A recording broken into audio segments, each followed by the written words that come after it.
A jövő nátha elleni terápiái nem feltétlenül a vírus megölésére fognak koncentrálni. Ehelyett a cél az immunválaszunk finom hangolása lesz. Két irányvonalat látnak a kutatók.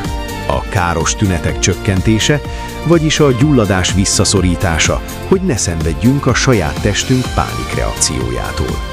Az interferon boost, vagyis segíteni a szervezetnek, hogy gyorsabban, korábban indítsa be azt a bizonyos pajzsot.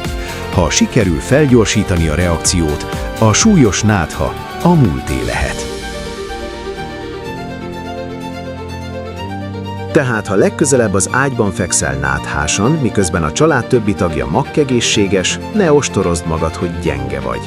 Egyszerűen csak arról van szó, hogy a sejtjeid stopper órája most egy kicsit lassabban ketyegett. A gazdaszervezet, vagyis a te tested válasza a kulcs. Az időzítés a leghatékonyabb fegyverünk.